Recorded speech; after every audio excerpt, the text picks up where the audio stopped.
nuestro director provincial, el ingeniero Valentín Sala, el economista Nicolás Moscoso, que nos honra por su presencia. Muy buenas tardes. Una fuerza única en una provincia en la que se deben romper esquemas. Hace unos meses, en el mes de mayo, tuvimos la oportunidad de que Valentín se sume a nuestro grupo de observadores y nos acompañó en República Dominicana, y sin duda fue una gran convivencia, una gran experiencia nosotros tener entre quienes hacíamos la observación electoral a un dirigente extraordinaria que cada día pues la está poniendo en manifiesto entre ustedes. Abiertos a todas las ideologías, y creemos que hoy ya no se trata de izquierdas y derechas, sino que se trata del bienestar del pueblo. Escuchamos y compartimos las experiencias de todas las ideologías que estén a nuestro alcance. Viene a disertarnos sobre un tema bastante interesante, que es el de las redes sociales, que creo que debemos inmiscuirnos en ese tema, y él nos va a dar hoy día, pues en una corta charla, algunos pincelazos de lo que son las redes sociales y cómo se las utiliza en política. Él es de Colombia, el veedor del Partido Liberal. Y finalmente el compañero Augusto Aguilar, él es psicólogo industrial, es psicólogo. Yo le digo que él es dueño, ¿no? Yo le digo que él es dueño del Colegio de Psicólogos Industriales de Honduras, porque tiene como 10 periodos de 2 años siendo presidente, ¿no? Fue también de la misma facultad de psicología, como otros 10 años. A él no le gusta la reelección, excepto se trata de él mismo. Queridos amigos, militantes de Centro Democrático, compañeros todos. Continuando con todas estas charlas, con todos estos seminarios, con las capacitaciones que desde un principio nuestro líder, el licenciado Jimmy Jairala, apoya, nos da su espaldarazo y cree de que la militancia política es de una continua capacitación, de una continua formación. Estamos orgullosos de contar con este respaldo del prefecto y de todos quienes forman este directorio del Centro Democrático. No solamente la capacitación, la formación se está dando a nivel de políticos, lo estamos haciendo a nivel de sectores populares. El Frente de Juventudes está haciendo su trabajo de capacitación, el Frente Femenino también, y diferentes áreas del gobierno provincial hacen un trabajo de capacitación a nivel de microemprendimiento, a nivel de formación, de información agrícola. Es decir, a todo nivel estamos trabajando con la intención de que vamos a poder nutrirnos de conocimientos para con seriedad poder hacer un trabajo político a futuro, con muchas ganas. Bien, para iniciar las charlas, vamos a invitar a don Augusto Aguilar, que nos va a hacer algunas reflexiones sobre lo que es el liderazgo y lo que se debe entender como líder, y también la forma en que se debe hacer política de acuerdo con su experiencia.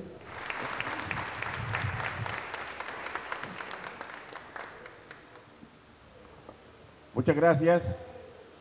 Realmente me siento muy feliz de estar nuevamente en esta bellísima ciudad. Ya hemos estado en otras oportunidades en eventos parecidos o iguales a este.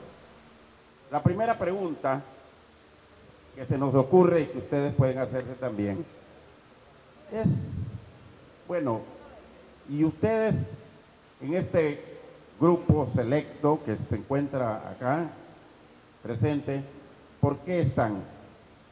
¿O para qué están?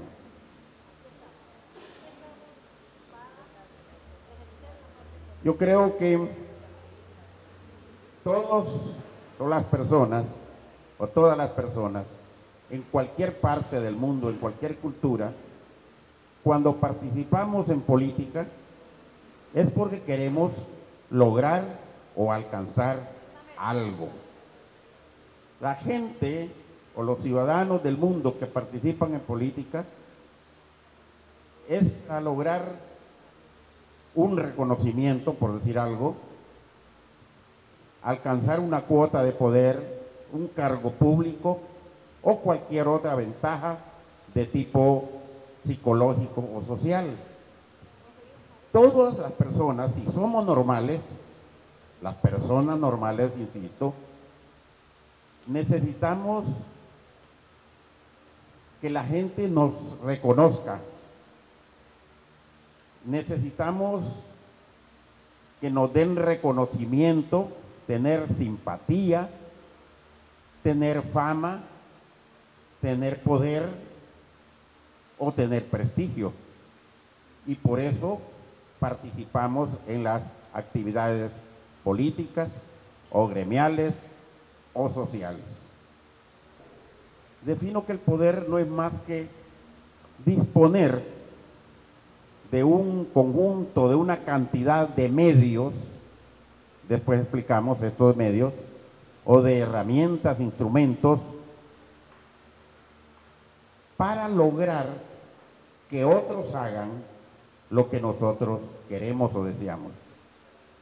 Veamos así. ¿Cuáles son esos medios que se dispone o que disponen o que disponemos las personas cuando tenemos poder? Las leyes dan poder, la oportunidad de dar un cargo, de otorgar un puesto, eso es tener poder.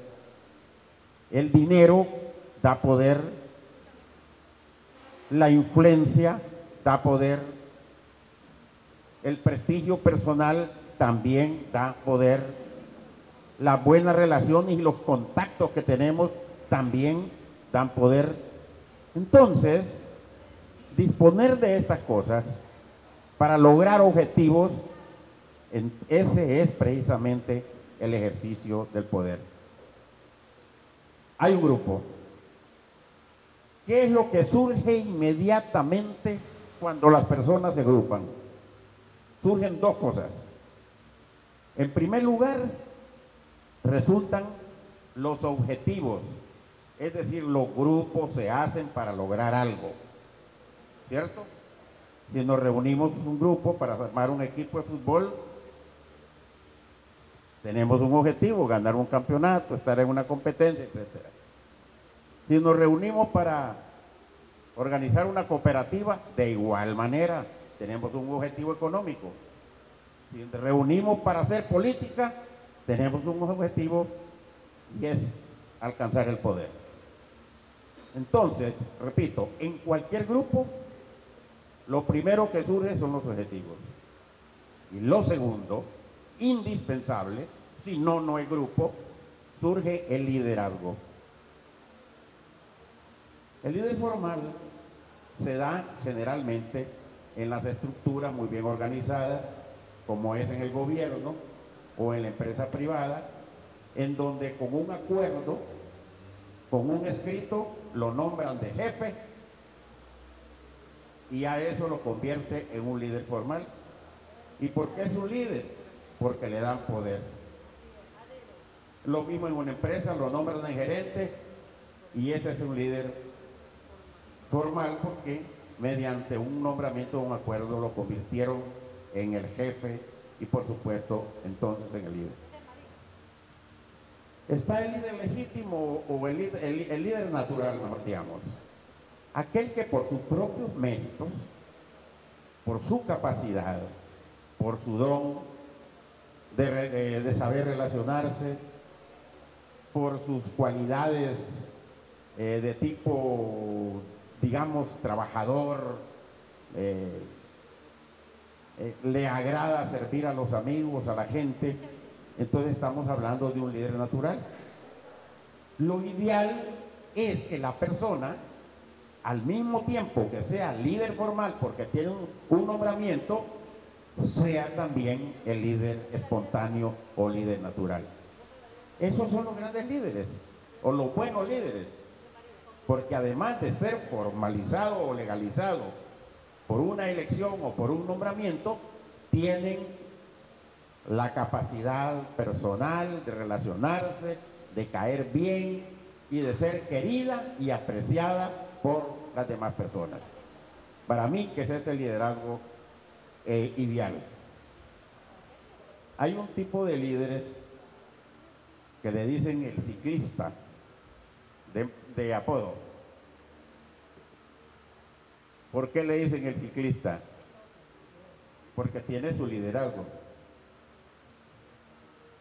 pero es cruel con sus subalternos y los aplasta con los pies, como cuando va pedaleando en una bicicleta. Pero con los de arriba, con sus jefes, con sus superiores, ahí agacha la cabeza. Entonces, por eso le llaman el líder ciclista.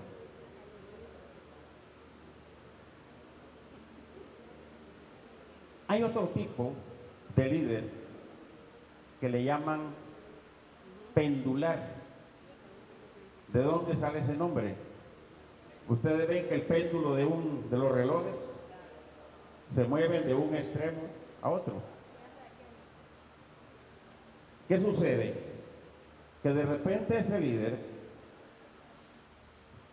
se vuelve autocrático, o en otras palabras, mandón, pesado, o como quieran llamarle. Pero de repente sus seguidores o sus subalternos, aquí estoy hablando más que todo en una empresa, no lo soportan, arman una huelga, protestan, y entonces de este extremo se pasa al otro extremo, y por un tiempo se vuelve magnánimo, se vuelve amable, se relaciona muy amigablemente con sus subalternos, pero solo dura un tiempo. Van pasando los días y a los meses está otra vez en el lado del líder autocrático, o sea, donde el que manda y el que solo él tiene ideas, los demás no saben, solo él toma decisiones, etcétera, etcétera. Son capaces en una fracción de segundos de recuperar o de elaborar o de conjuntar una cantidad de experiencias que hemos tenido y las aplicamos a un problema nuevo. Fácil resolvemos, las personas inteligentes fácilmente resuelven un problema, porque su cerebro tiene la capacidad de recurrir en breves, en poquísimo tiempo, a armonizar, a elaborar y aplicar las experiencias o lo que ha aprendido durante su vida o durante algún tiempo. Esas son las personas inteligentes. Y eso, estimados amigos, es una característica de los buenos líderes, ser inteligentes. Por lo menos ser un poquito arriba de la inteligencia normal. Es una característica. La otra cosa, que es una característica de los líderes, de los buenos líderes, es que están muy motivados. Motivados quiere decir que están ansiosos, preocupados por un logro, por un fin, por un sueño, para llegar a alcanzar esa meta. Y no es a corto tiempo, sino que es de carácter permanente. Esa es otra cualidad de los buenos líderes. Hay otra cualidad, que sean perseverantes. El ser perseverante es otra calidad, es otra característica. Y estas cosas son las aprendidas. La inteligencia que les dije primero es la heredada, pero la perseverancia, la motivación, el ser ordenado y trabajador, eso se aprende. Por eso es que decíamos que el liderazgo o los líderes Se nace en una parte, pero se hace en la mayor parte. Lo importante en un partido político, en un movimiento político, si se piensa a largo plazo, es importantísimo tener presente que todos ustedes y todos los miembros y todos los que no vinieron tienen sus propias características y sus propios méritos y sus propios rasgos para poder ejercer un liderazgo. Todos, porque insisto, el ser líder se aprende.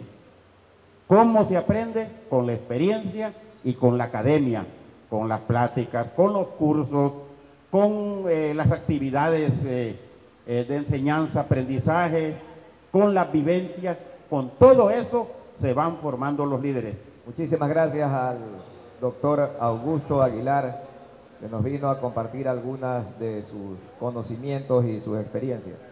Ahora estará con nosotros el doctor Rodrigo Llano, de quien ya hice una semblanza hace un momento, y él nos va a dar algunas pinceladas de conocimientos y de las experiencias que él particularmente vive y ha visto vivir en el Partido Liberal de Colombia, que son pues el tema de la utilización de las redes sociales.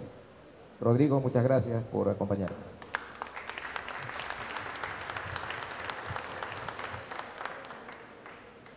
Buenas tardes, muchísimas gracias por estar aquí con nosotros.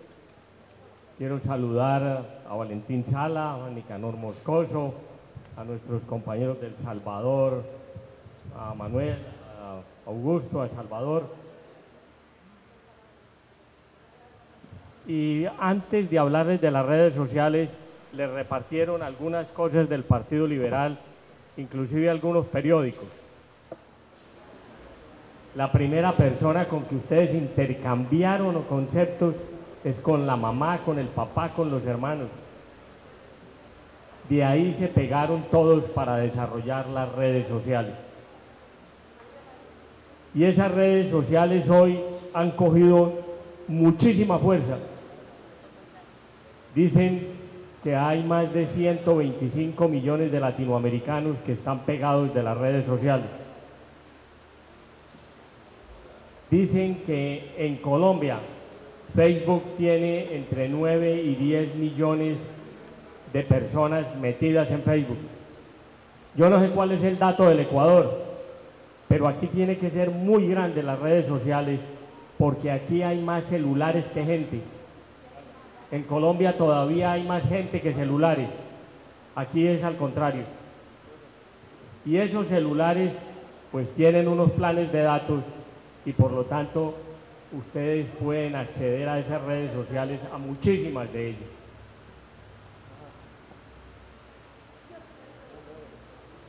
La fórmula de las redes sociales no es otra que la relevancia, actualidad y frecuencia con la que se haga para lograr una gran resonancia. Y resonancia es como una pandemia, es una epidemia gigantesca, que eso se riega de una manera impresionante. Hoy todos somos periodistas, somos locutores, somos entrevistadores, somos reporteros, somos fotógrafos, porque todos sacamos un celular del bolsillo, tomamos una foto, la montamos en Twitter y decimos, miren este salvaje lo que está haciendo, y todo el mundo se da cuenta. El levantamiento popular de Londres, cómo se citó la gente a una manifestación en unos ciertos barrios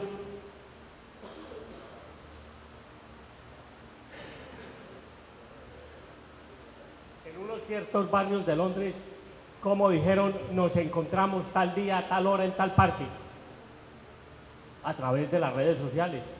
No fueron las emisoras, ni la televisión, ni los periódicos. En Colombia se hizo una gran manifestación en el año 2008 contra las FARC. 1 millón de personas salieron a la calle, citados todos por las redes sociales. Y lo mismo el tsunami de Tailandia. ¿Por dónde se enteró la gente? Por los blogs y por las redes sociales. Eso para decirles a ustedes que el poder de las redes sociales es enorme y es el poder de la comunicación. Eso de calumniar, que de la calumnia algo queda, es muy cierto. Y hay muchos que dicen, si con este no podemos, pues lo calumniamos y le inventamos un cuento y lo enredamos y lo ponemos a dar explicaciones. Eso hay que hacerlo en una organización aparte, distinta, una organización que no se confunda con el movimiento para que no se pueda atacar al movimiento. Pero hay que hacerlo. Y eso solo se hace teniendo una organización muy sólida y muy bien estructurada. Para tener éxito en las redes sociales hay que ser concisos y directos, sin palabrería. Twitter nos deja publicar 140 palabras, caracteres. En Facebook es como 500 caracteres, en Google Más es una cosa así. Hay que interactuar con los seguidores. En esto de las redes sociales, o se meten completos y trabajan, o no se metan, porque se lo traga la tierra. Porque si yo mando un mensaje y la gente me empieza a interactuar de allá para acá, ¿quién les va a contestar? Y la gente se enfurece si no le contestan. Hagan preguntas en las redes sociales.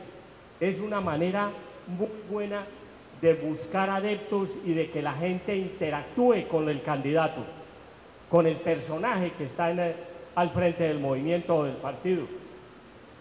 Trate temas polémicos. Comparta contenidos exclusivos. Un tipo que se va a una conferencia, oye algo, ve algo que valga la pena, métalo en las redes sociales y pídale la opinión a los seguidores. Suba fotos de sus actos políticos. Qué bueno que una foto de este acto político esté ahora en Twitter, en Facebook, en todas partes. Hay que definir en qué red social se mete uno y para qué hace el trabajo. Porque el lenguaje que tiene que utilizar en Twitter no es el mismo de Facebook. Porque el uno es muy resumido y el otro no lo es tanto. De manera que los invito a que utilicen las redes sociales para hacer política. La política y la polémica van de la mano. No le tengan miedo a la polémica. La polémica es parte de la política. Por su atención, muchas gracias. Bien, me va a tocar presentar ahora a una personalidad del Partido Arena de la República de El Salvador. Él es un asambleísta, como les decía, electo hace pocos meses, está posesionado y es el director ejecutivo del Partido Arena, el principal partido en elección popular en ese país y que gobernó durante 20 años, 4 elecciones seguidas, perdió la última elección presidencial, pero hace unos meses ganó la elección de alcaldes, concejales y de diputados. Un aplauso para recibir al doctor Cabrera. Comenzamos a revisar cuál es el pensamiento político de Arena. Entonces les decía que Arena nace para terminar la guerra en El Salvador. El principal objetivo que nace es para acabar la guerra. Y así vamos a las primeras elecciones y en las primeras elecciones obtenemos un caudal muy importante de alcaldes y diputados nacionales. Lo suficiente como para llamar a que se conforme una asamblea constituyente y hacer la nueva constitución política, la nueva carta magna que El Salvador necesitaba en ese contexto que se vivía de una guerra que quiero decirles que era muy cruenta. Realmente se peleaba casa por casa, cuadra por cuadra, era increíble. Todos los puentes destruidos, infraestructura eléctrica destruida, ametrallamientos de ganado, ametrallamientos de lo que ustedes ya se pueden imaginar. Ahí nace este proyecto. Vamos a una segunda elección Y en esa segunda elección ganamos la presidencia de la República. Y como el partido había nacido para acabar con la guerra civil, el único proyecto principal y predominante era acabar con esa guerra civil. Por lo tanto, el presidente Cristiani, Alfredo Cristiani, que hoy es conocido como el presidente de la paz, llama a todas las fuerzas políticas, a todas las fuerzas sociales, al pueblo general lo convoca porque ha llegado el momento de firmar los acuerdos de paz. Pero para que este proceso tenga credibilidad, se llama a las Naciones Unidas, se llama a la OEA para que sean garantes del proceso y las Naciones Unidas, la ONU, comienzan a trabajar. Por lo tanto, Arena nace en ese contexto. Vamos con el primer gobierno del presidente Cristiani y el 16 de enero de 1992 firmamos los acuerdos de paz y comienza el proceso. Vamos a 5 años después a nuevas elecciones y volvemos a ganar. Y comienza lo que hemos dado en llamar en El Salvador el proceso de reconstrucción nacional, que no fue fácil. El mundo se comprometió con miles de millones de dólares para apoyar el proceso de reconstrucción nacional, que no solo era de la infraestructura, sino que pasaba por la parte de la educación, de la salud, de la moral, como ya decía antes, de los valores éticos. Pero aproximadamente solo un 15, un 20% llegó. Con los mismos fondos del país, fuimos y le entramos al proceso de reconstrucción nacional. Vamos a nuevas elecciones y el pueblo salvadoreño, una vez más, nos endosa y por una mayoría en primera vuelta ganamos el tercer gobierno de Arena, que se ha caracterizado sinópticamente en que comenzó a colocar a El Salvador en el mapa mundial, no apenas como un país donde habían ataques de todo tipo en contexto de la guerra, sino que también en El Salvador habían otras cosas que se podían explotar en el buen sentido de la palabra y que también deberían de ser noticias. Y ya vamos a hablar más adelante de los medios de comunicación, de papel fundamental que tienen para hablar bien o para hablar mal de uno, de una zona, de una región, de un país o de un partido. Y estamos en ese proceso, en el tercer gobierno, y vamos a un cuarto periodo, 5 años después, y nos dan una victoria histórica en votos. Histórica en votos, y ganamos el cuarto gobierno por Arena. Y este gobierno se caracterizó en sus inicios en que puso lo social en primer lugar. Y comenzamos a hablar que lo social no es complemento de nada. Es la primera cosa a lo que nos tenemos que dedicar, nos queremos participar en política, pero principalmente donde nos debemos de ubicar las fuerzas políticas y las fuerzas sociales. Y en ese contexto, quien les habla con otro grupo de personas, asumimos la máxima dirigencia del partido. Aparezco como director ejecutivo en esa nueva estructura y comenzamos a hablar de renovación y de innovación. Solo hablar de renovación no es suficiente. Hay que hablar del tema de innovación. Y así llegamos a este 11 de marzo del 2012, cuando no solo recobramos los diputados que se fueron, sino que ganamos más diputados y actualmente el 1 de mayo comienza una nueva legislatura, allá duran 3 años y tenemos como Arena 33 diputados y somos la primera vez y somos una vez más la primera fuerza política de El Salvador y las encuestas nos dicen que vamos camino a volver a ganar la presidencia de la República y en este momento estamos en el proceso de seleccionar el candidato presidencial y en las próximas semanas va a comenzar el proceso para elegir el candidato vicepresidencial. Nosotros creemos que la forma política, la fórmula política de nuestro partido es de nuestro partido. Por lo tanto, quien les habla no cree que el candidato a presidente tenga que decidir quién lo acompaña como candidato a vicepresidente, porque el vicepresidente no es el vicepresidente del presidente, sino que es el vicepresidente, hace parte de la fórmula del partido.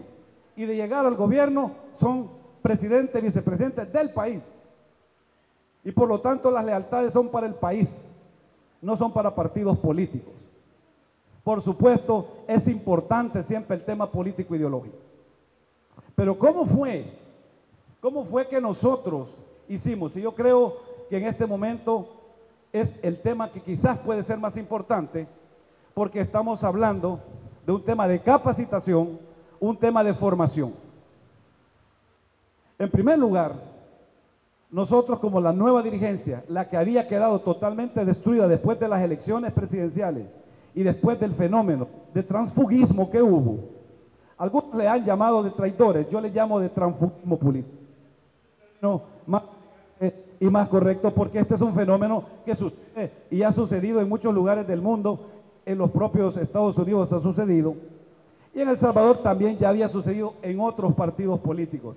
Ustedes tienen que trabajar todos los días por su movimiento, por su partido y por su patria, desde la trinchera donde tengan que hacerlo.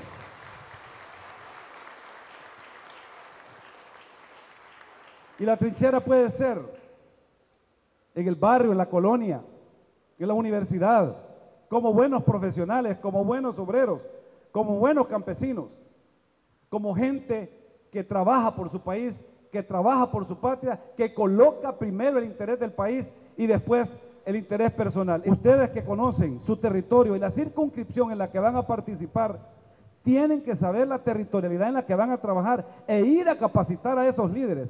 Pero capacitarlos ¿cómo?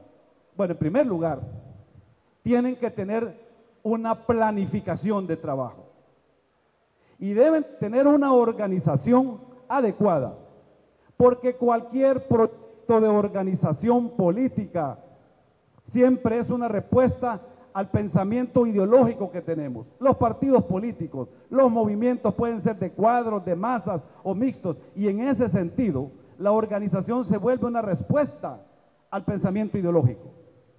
Una vez tenemos definido eso, no solo nos dedicamos a hablar de política y hablar de ideología.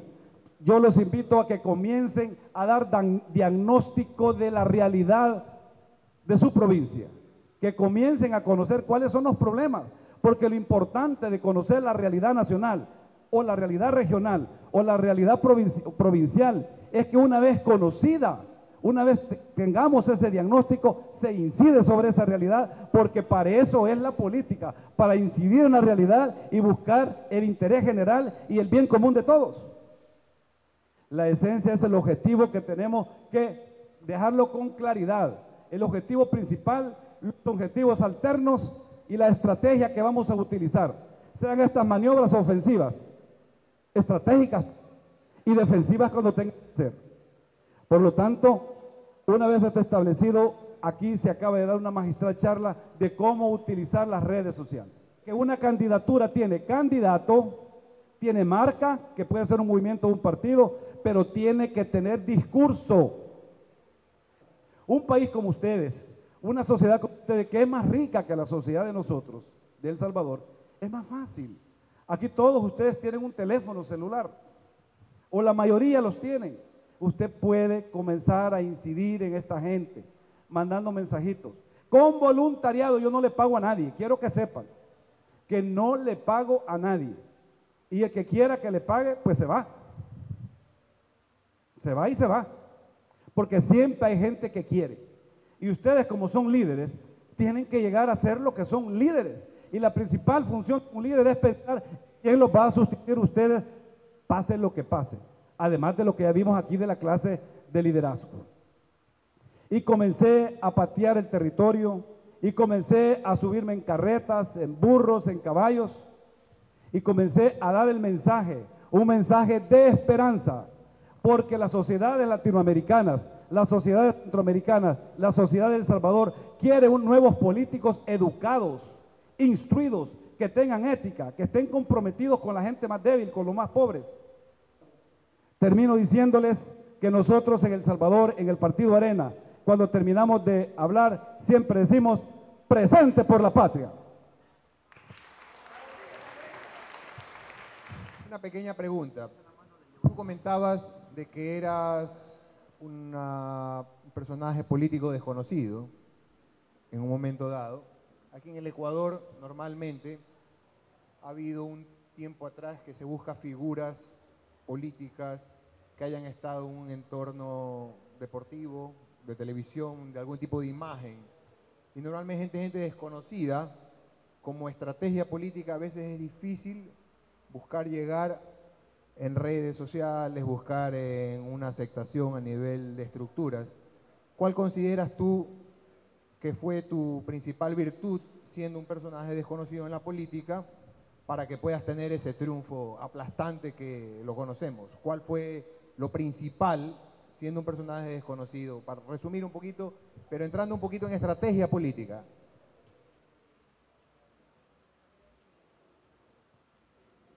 Mire, yo el primer paso que di fue establecer claramente la marca con la que iba, establecer que yo tenía que tener un nombre y después comencé a perfilar mi discurso. Comencé francamente a le hice un FODA a las personas con las que iba a competir y me hice mi propio FODA. Y comencé a cruzar información. En mi caso comencé a explotar mi posición de médico cardiólogo.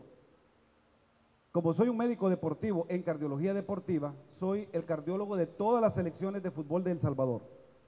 Entonces comencé a hablar con franqueza, que cómo es posible que los futbolistas no tengan derecho a seguridad social. No sé si aquí tiene. Y médicos usted debe tener en su movimiento. Entonces comencé a decir, hice un plan de trabajo. Entonces lo que hace es que monta fuegos de amarre, en este caso fuegos de amarre político, para que no puedan moverse a la que usted donde se encamina. Si yo me encamino para acá, todos los de aquí pueden venir en apoyo para acá y pueden venir para acá. Entonces yo mando fuegos de amarre para allá, mandaba discursos políticos de amarre para acá, discursos políticos de amarre para acá y los tenía entretenidos.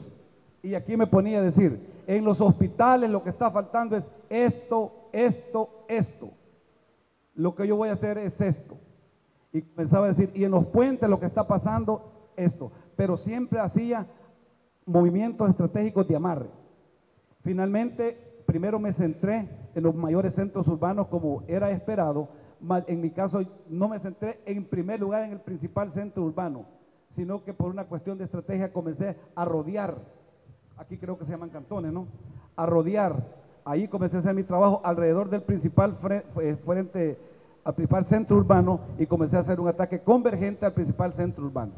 Utilicé mucho las radios comunitarias que allá en El Salvador son de clara tendencia izquierdista, más aún así yo tenía que estar listo para que me dijeran de todos los ladrones que ha tenido mi partido. Tenía que estar listo porque me lo iban a gritar y me lo iban a decir. Entonces, porque tenía que hablar de la minería, tenía que hablar de la contaminación de los ríos. Ellos tocan mucho esos temas y no es cierto que están contaminados los ríos. Entonces, ¿por qué yo debería defender lo indefendible? Lo que yo no puedo decir es que por eso, solo porque está pasando eso, vamos a dejar el oro botado ahí. No, vea, eso hay que ver cómo es que vamos a hacer. Entonces, hay que buscar tecnologías, etcétera. El tema del agua potable, el tema de género me dio mucho. Y organicé a los jóvenes. Comencé con los universitarios, a la pirámide la comencé a trabajar de arriba hacia abajo. Comencé con los universitarios a trabajar. Y a toda la gente que me colaboraba, decidí jamás pagarles. No me servía si les pagaba. Porque el que trabaja por un salario ya tiene, ya tiene lo que necesita. Esto es, el que tiene un ideal es fuerte, el que tiene una idea es fuerte, más el que tiene un ideal se vuelve invencible. Por supuesto que ahora sí estamos viendo cómo hacemos para que esta gente trabaje, pero ya ganamos. Pero en el propósito de ganar, y esa fue una decisión muy personal, yo escogí esa estrategia, aproveché los jóvenes, aproveché las mujeres, en el buen sentido de la palabra, y manejamos un discurso propositivo y de aceptar lo malo, pero fundamentalmente teniendo propuestas.